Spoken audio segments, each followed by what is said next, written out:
هەوڵدانی سوپای عێراق بۆ دەرهێنانی بازگەی کوڵەجۆی باکووری ناحیەی جەلەولا لە بندەستی هێزە کوردیەکان.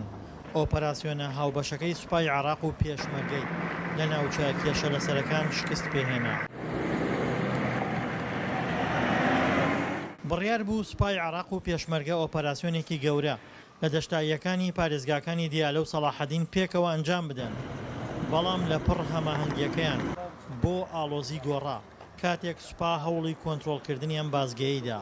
قرار بوو لەم خەتۆ هەر لێرە ئەم خەتە جێشی عێراقی لێرەوە بێت بۆ منتەقەی سەیمدری و بانسنووق و ئاوە ئەتەجای ئێوە بێ، ئێمەش ئەتەجای ئێرامێت لەگەڵ بیستنی هەڵکردنی ئاڵای عێراقی لەم سنوورە و لێپسراوی ئەو ئەم بازگە ئاگداری کردم وتی مامۆستا ئەمان نیازیان پاک نییە، بەڕاستی ئەوە هەرانەوە مەشاکل دروستەکەن ئاڵا هەڵەکەن وتم لیان قبول مەکەن تاکو لژنەی تەنسیق لەگەڵیانە قسەکەن. ئێمە لەگەڵ برادرانە لژنەی تەنسیق پێکەوە قسەمان کرد و ئەمانە یەکسەر دوای تقریبا نیم کات ژێر ئەویش بە مشتومەڕ ئاگادار کران و لایەن خۆیان و ئەوان ڕۆیشتین. بەڕاستی دوای گرتنی ئەم نقطە و چۆڵیان کرد دیستقە لە بینی هەردوولان لەما ئەو مدامەکە قرار بوو بیکەین فەشەلی پێهات. هێزەکەی سوپای عێراق پەلاماری بازگەی کوڵەجۆیان داوە، بووەتە کێشە و فیشەک لە یەکتر ڕاکێشانیان لەگەڵ ئاسایشەکانی بازگەکەدا و ئاڵای عێراقیان لەسەر بازگەکە هەڵکردووە. دواتر لە گەرمیانەوە هێزی زیاتر ڕەوانەی ناوچەکە کراوە. هێزەکەی عێراق ئاڵاکەیان داگرتووە و بەڕێکەوتن کشاونەتەوە. ئەمان هاتن ئاڵایەکیان لێرە هەڵدا و خێوێتیشان لێوادانا وتیان ئێمە لێرە سابتەوین و بەنیازی داگیرکردنەوە لێرەدا بمێنەوە.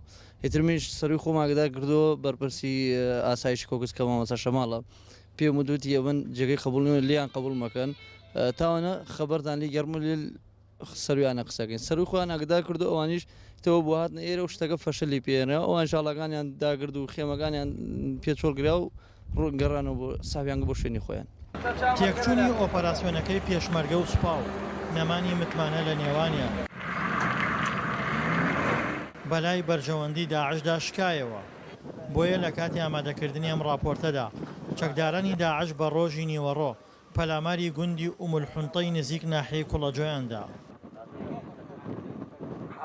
سوپا بەرامبەر جوڵەکانی داعش دەستەوەستانە، پێشمەرگەش زیاتر چاودێری جم و جۆڵی سوپا دەکات و چاوی لەسەر داعش کەمتر بۆتەوە. بڕیار بوو هێزی پێشمەرگە و هێزە عێراقیەکان پێکەوە لەم داشتایانە ئۆپەراسیۆنێک دژی چەکدارانی داعش ئەنجام بدەن، بەڵام بەهۆی دروستبوونی ئاڵۆزی لە نێوان ئەو دوو هێزەدا ئۆپەراسیۆنەکە شکستی هێنا و چەکدارانی داعشیش لە ناوچەکەدا دێن و دەچن.